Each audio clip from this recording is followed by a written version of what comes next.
விருச்சிகம் விருச்சிகராசிக்காரர்களுக்கு இந்த வாரம் சந்திராஷ்டம அமைப்புகள் இல்லை. வாரத்தின் ஆரம்பத்திலேயே பாக்கியஸ்தானம்னு சொல்லப்படக்கூடிய 9ஆம் இடத்துல பாக்கியாதிபதியாகிய சந்திரன் 5, 9 கூடியவர்கள் சேர்ந்து இருக்கக்கூடிய அருமையான வாரமாக இந்த வாரம் அமைஞ்சிருக்குங்க. பெரிய அளவில் சோதனைகள் கண்டிப்பாக இவர்கள் எல்லாருக்குமே இருக்காது. எதையும் அப்படியே படிப்படியாக இது பண்ணக்கூடிய அமைப்புகள் தான் விருச்சிகராசிக்காரர்கள் எல்லாருக்குமே உண்டு. ஒரு என்ன ஒன்று 9, 10, 11 இருக்குது. வாரத்தில் முதல் 2 நாட்கள் கொஞ்சம் அப்பா சம்பந்தப்பட்ட விஷயத்துல கொஞ்சம் ஒரு மாதிரியா அப்படியே யோசனையில இருப்பீங்க. இது இப்படியாச்சு அது அப்படியாச்சு, என்ன பண்றது ஏது பண்றதுன்னு சொல்லிட்டு வியாழக்கிழமை, வெள்ளிக்கிழமை, சனிக்கிழமை, ஞாயிற்றுக்கிழமை இந்த 4 நாளும் 10ஆம் இடத்துலையும் 11ஆம் இடத்துலையும் இருக்கிறதுனால பெரிய சோதனைகள் கண்டிப்பாக இருக்காது. எதை பற்றியும் கவலைப்பட வேண்டாம். படிப்படியான முன்னேற்றங்கள் சர்வ நிச்சயமாக உண்டு. ராசியை குறிபார்த்து கொண்டிருக்கிறார், ராசிநாதனை குறிபார்த்து கொண்டிருக்கிறார்.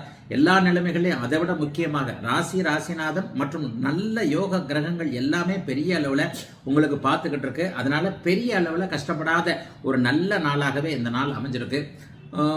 இந்த வாரத்திலேயே நினைச்சதை சாதிக்கக்கூடிய அமைப்புகளும் விருச்சிகராசிக்காரர்களுக்கு கண்டிப்பாக உண்டு. நினைச்சதை சாதிக்கக்கூடிய அமைப்புகள் நிச்சயமாக உண்டு.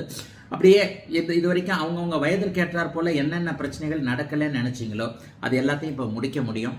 டிசம்பர் மாதம் 5ஆம் தேதி வரைக்கும் உச்சகுரு உங்கள் ராசியை பார்த்துக்கிட்டு இருப்பார். இந்த டிசம்பர் மாதம் 5ஆம் தேதி வரைக்கும் என்னென்ன பிரச்சனைகள் இருக்கோ அந்த பிரச்சனைகளை சுமூகமாக தீர்த்து கொள்ளக்கூடிய வாய்ப்புகள்லாம் கிடைக்கக்கூடிய அமைப்பு இப்போது விருச்சிகராசிக்காரர்களுக்கு இருக்குதுங்க. பயப்படவே வேண்டாங்க.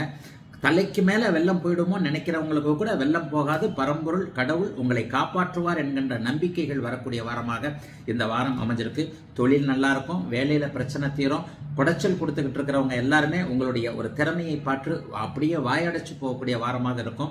விருச்சிகராசிக்கார சகோதரிகள் எல்லாருக்குமே கொஞ்சம் ஒரு அளவுக்கு மன அழுத்தங்கள்லாம் விலகக்கூடிய தன்மைகள் உண்டு. குழந்தைகளின் பேரில் இதுவரைக்கும் இருந்த அந்த மன அழுத்தம் விலகும். கடன் சார்ந்த விஷயங்கள் எல்லாம் அப்படியே கட்டுக்குள் இருக்கக்கூடிய நல்ல வாரங்க இந்த வாரம்.